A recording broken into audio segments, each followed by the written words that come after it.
Hey everyone, 12AX7 here. Laptop batteries, keeping them in pairs for testing, for charging and discharging. Good thing or bad thing? Let's find out.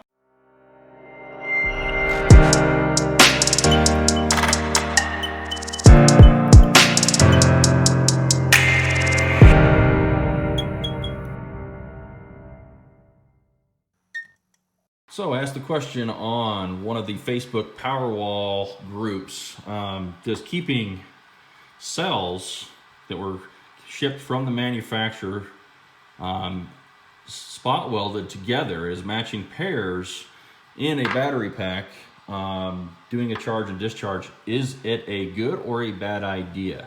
So just kind of thinking about it, I've had some kind of this situation where I'm trying to process a lot of cells for my own DIY Powerwall. So it's going to be 120 cells in parallel and a total of 15 banks. So 15S, 120p, or maybe 120p, 15S. Someone correct me. I'm not sure if there is a correct terminology with that. Question. So, it's okay. For a while, what I've been doing, just testing these 20 at a time. And this is basically what I have here is an iMax D6 Mini, 6 amp output. Set up to charge all of these cells in parallel. So I've just been doing 20 at a time. I just do a bulk charge up. I test them beforehand, see if the CIDs have been reset. I check for burners, whatever it may be, and if that's the case, they get pulled out. From there, they get binned, and then I'll actually go through and do capacity test each individual cell. So I was just thinking the other night, well, what may be a way to speed this up? Since these are manufactured, when I'm opening these packs up, I've been noticing over time, cells that I've been doing capacity tests on them, say for example, it's a 6-cell pack. Say for example, these came out. So a typical battery pack arrangement, you have two cells in parallel, and then typically in a 3 for a series. So a nominal voltage is somewhere in 11 volts.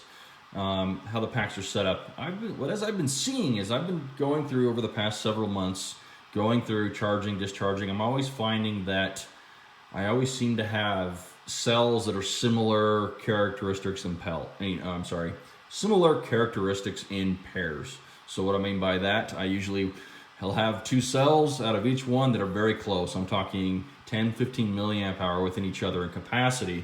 And if I have, for example, one cell that has a SID popped, so it's reading 0 because it's disconnected from whatever heat or pressure, stress that may have been on the cell, then I always usually seem to have 2. And if it's a 9-cell pack, and 3 on and so forth.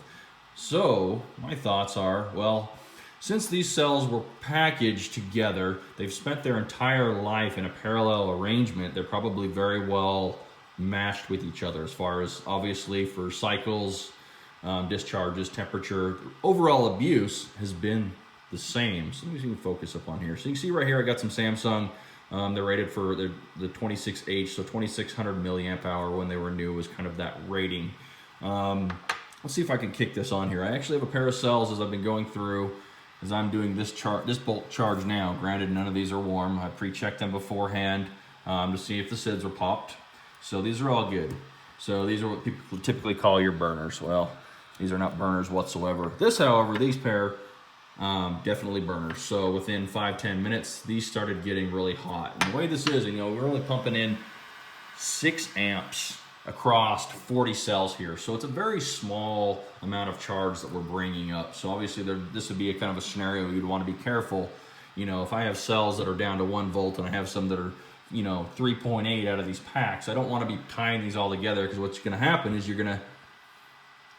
and I apologize for the jerkiness, I'll probably have to get myself a camera mount. But what's basically happening here is you don't want a high voltage cell or highly charged cell matched up with a bunch of dead ones and so on and so forth. However that arrangement may be, because what you're going to have is a lot of current migration. There are no limiting resistors between these. You're going to get a lot of migration to the different cells, and it's kind of a quick way to find a burner. In this case, this pair right here. And it wasn't just tied to a single cell. They both got equally hot in that short period of time. So let me kick on a little voltmeter here. So I do believe one of these pair, which I have tested, kind of what I talked before, have the SIDs popped. And it wasn't one cell, they both did. And that seems to be kind of a defining characteristic with cells when they live together in that type of an environment. essentially, that's kind of what you're going to see is cells that are,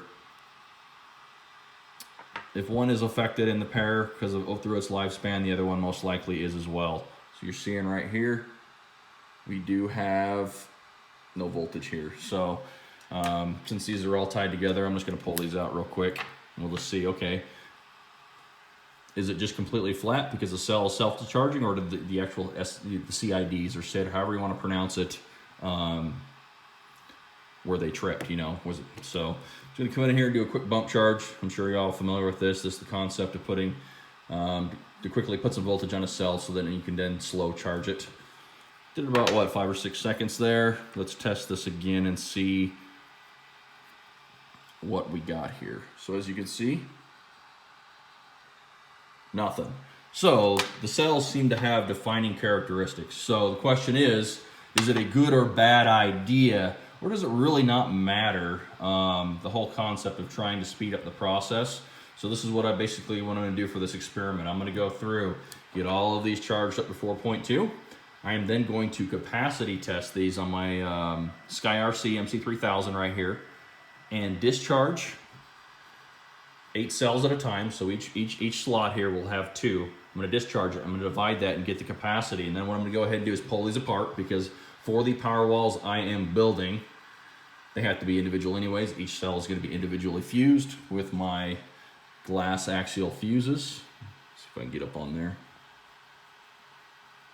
Nope. Anyways, you kind of get the idea. Those who are building this, they will know. And I'm going to see what the capacity differences are between those.